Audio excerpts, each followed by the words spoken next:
Speaker, 2 weeks ago something changed in Australia. Something has changed in the psychology of Australians, and what that will mean over time is that will take effect in what Australians do and what Australians don't do, especially entrepreneurial Australia, especially Australians who want to take a risk, especially Australians who want to start a small business, and any Australian who really wants to have a go, Speaker. Because what happened 2 weeks ago was a very big change in the risk-reward of what you do with your money in Australia. Historically, if you took a risk in Australia, you got the reward. But the change has been, Speaker, is now when you take a risk with your money in the Australian economy, the people who will take the reward is the Labor Albanese government. Now, well might you say, Speaker, when I think about this, we all, almost without exception, I would say, Speaker, have worked in our own private enterprise or have worked in private enterprise. So we understand when you hang up your shingle, when you roll up the door, when you open the door to your business and you are waiting for customers to come in and ring, you know the risk of that, you know the anxiety of that, and you know how hard you have to make that work and to make money, not only for your own salary, but for other people's salary. So, as an interest, I thought I'd Google 2 people and look up 2 people's work history, because I thought they should get this. And I thought, OK, well, let's have a look at what the current Prime Minister of Australia's work history is. Surely he has worked in a private enterprise. Surely he has worked for a business and knows the pressure of having to pay someone's salary from your efforts or the efforts of your staff. So I had a quick look. Deputy Speaker. First job, Deputy Speaker, first job, Research Officer for Tom Uren, Labor Minister. I thought, OK, that's only his first job. It might get better. Second job, the Assistant General Secretary of the New South Wales branch of the Labor Party. OK, he might have branched out after that. The third job, Senior Advisor to Bob Carr. I'm starting to get a bit deflated now, Deputy Speaker, thinking there might be a job in private enterprise here somewhere. The fourth job, Labor MP at 33. OK, a bit disappointed. But I said, no, there's hope. There's hope because maybe we can get through to someone else who's made these serious decisions for the Australian economy. I said, I'll have a look at the Treasurer. Because the Treasurer, I'm sure, has had a job in financial services, has had a job with the bank maybe, had a job with the financial planners, had a job in a business, had a job somewhere in private enterprise. So actually understands what these decisions mean. So with great optimism, looked at his CV. Job 1, Media Advisor to Wayne Swan. OK. Swanny's brain. Not a great start, but still trying to be optimistic. Job 2, Deputy Chief of Staff to Kim Beazley.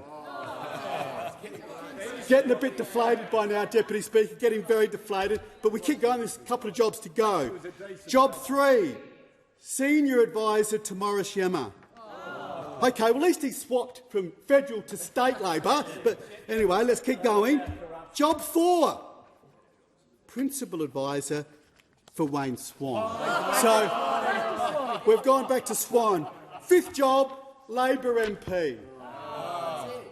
So I'm deflated by then, Deputy Speaker, but this is an important point, Deputy Speaker. What we have are 2 senior people who are running the Australian economy on behalf of the government right now, the Prime Minister and the Treasurer. Respect that I have for both those positions. And the problem, Deputy Speaker, and we can't overstate this, is that neither of them have actually worked in the real world.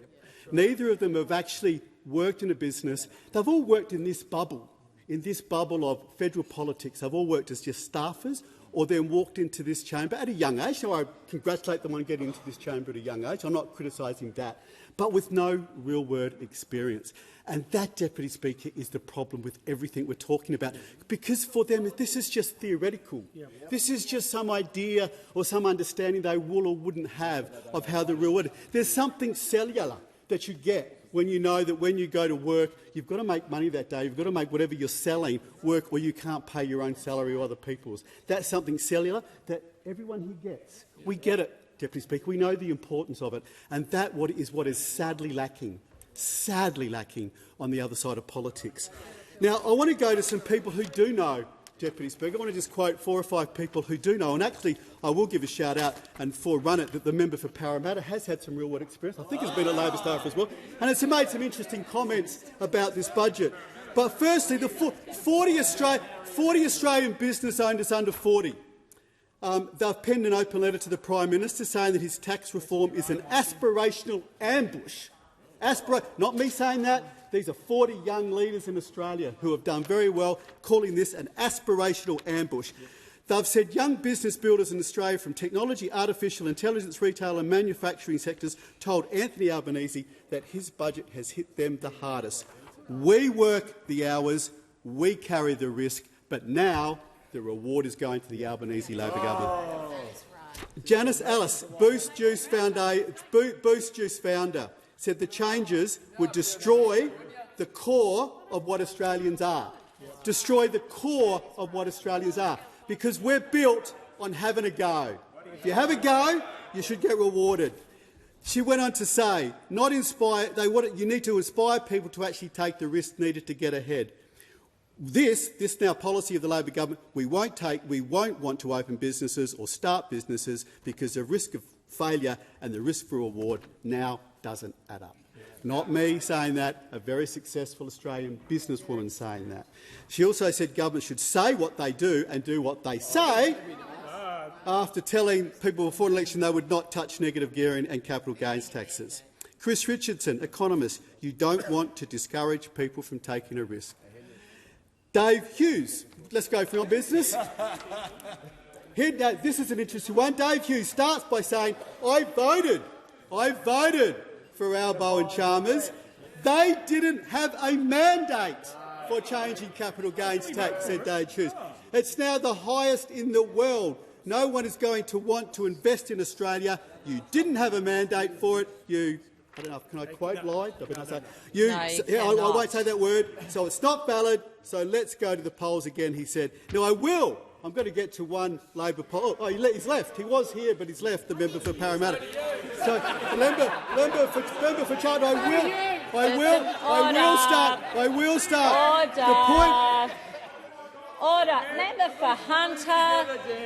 Just about every member on this side. I can barely hear the member for Page at the dispatch box. And you're missing a lot. And I do want to hear you. Anyway, Andrew Charlton has said, I must acknowledge the member for Charlton who has been a staffer but also made a go in business. The point that many start-up founders, the point that many small businesses have been making is valid. It's a valid point. Sorry, member for Page, just a moment. A point of order. Member for Swan. I note that the member did not use titles earlier in referring to the member for Parramatta. Well, it is a good reminder for us all. Thank you very much. We will stick with correct titles in the chamber. It's a valid point because the new regime doesn't interact well if you have a really low capital base because you've got nothing left to inflate off. So I acknowledge him. Now, the other thing that I'm hearing from a lot of people about this, Speaker, is obviously, I have to mention this, is besides the fact that it's killing the risk-reward formula of this country, besides the fact it's actually killing the core of having a go in Australia, that's not me saying that, that's some well-known business people in Australia.